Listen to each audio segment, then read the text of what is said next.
We're nominated for a Grammy. Yeah, for real, we've been nominated for a Grammy. The Grammy. I mean, look at this. This is proof. We got this nice Grammy nominee medal. Look at our band name. But as you can see, we're not nominated for our music, but for the album's art, for the category of Best Record Package. Wow, that's amazing! Whoa, a Hong Kong band got nominated for a Grammy! Whoa, that's incredible! So cool! Fuck no. What a fucking joke. Seriously, I don't get this category. In fact, I think most of us didn't even know this category existed. So why am I not stoked about this? Because it has nothing to do with our music. But you may say, yo, but that's legit. More attention and streams for the album, right? No. Did you know about this category?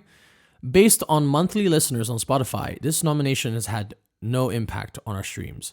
What is most frustrating and most baffling is the fact that this art got nominated in the first place. To avoid getting sued and screwed by our manager and our company that we signed with, I will avoid real names. So back in 2019, our band finished recording our debut full-length album titled Zeta. I'm super proud of this album. I think it's the most unique, experimental, and creative work to come out of Hong Kong, especially within the genre. So please give this album a listen from start to finish. Anyways, shortly before the album recording, we signed with this Taiwanese company. Let's call them OK Entertainment. Our main guy in the band, his dad, is actually a part of OK Entertainment. So we trusted him and his dad, and we signed a 5-year deal. So the main guy, our manager, let's call him Sihi Lies. He's in Taiwan, and he's in charge of everything. So it's like a long-distance relationship, you know?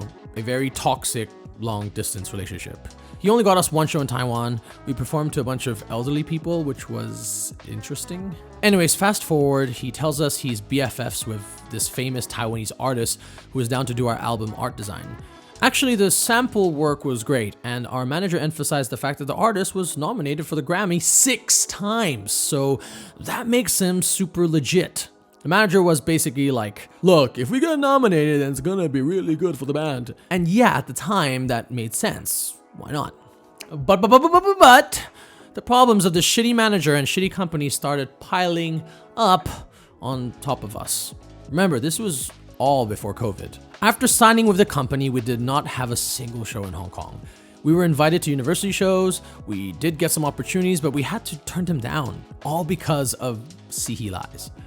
These were small shows. Of course we wanted to say yes, but we'd have to get our manager's permission. He talked to the organizer of the show and asked for a ridiculous amount of money. And I say ridiculous because we're not like a big or famous band, and we all agreed that we were not at a point to demand such an amount. And of course, the show organizers would sadly tell us that they can't afford it, and then that's it. Which is sad and dumb because we're trying to promote this album, but Sihi Lies has made it so hard for us to play shows. I mean, even sponsorships, just small sponsorships, Sihi Lies would come in between and demand the brands to sign a contract and try to make things complicated. So of course, brands would also stay away from us. So that was shitty. But there's more. We had all these ideas for music videos, but our manager would reject all our ideas. And when the album finally was released, Sihi Lies did the dumbest fucking shit. He chose to only let a few songs from the album available for streaming, basically telling our very small fan base and to everyone that if you want to listen to the whole album, you got to buy it. Dude, are you fucking serious? Like I was saying it, like at the time, like all of us were just like, dude, are you fucking serious? Dude, are you fucking serious? We're not at that level to demand that. Dude, even big artists don't do that. That doesn't make sense at all. He even went so far to try a crowdfunding campaign, and the most expensive package was just ridiculous. It was such a joke. Our fans in Hong Kong were like, what the fuck is this shit? And he even had the audacity to complain to us that we weren't doing enough as a band, but we kept telling him that his ideas were stupid in the first place. Thankfully, our fans and friends were honest about it in the comments, and that would infuriate our manager. And of course, he'd delete anything that was negative and then tell us off, like it's our fault. Like his ideas were, I guess, not only old school, but fucking stupid. So he basically killed the band. We haven't rehearsed in like 2 years now. He's killed our ideas, our motivation, and just pieced out and focused on trying to get a Grammy.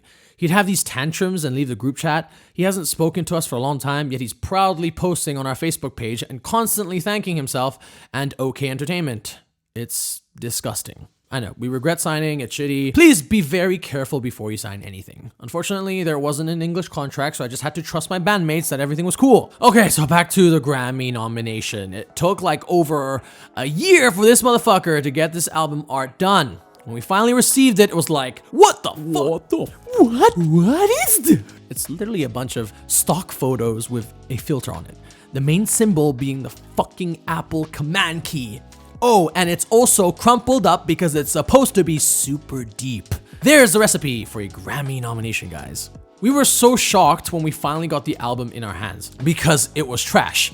I remember at the time we were like, there's no way this is going to be considered for the Grammy, right?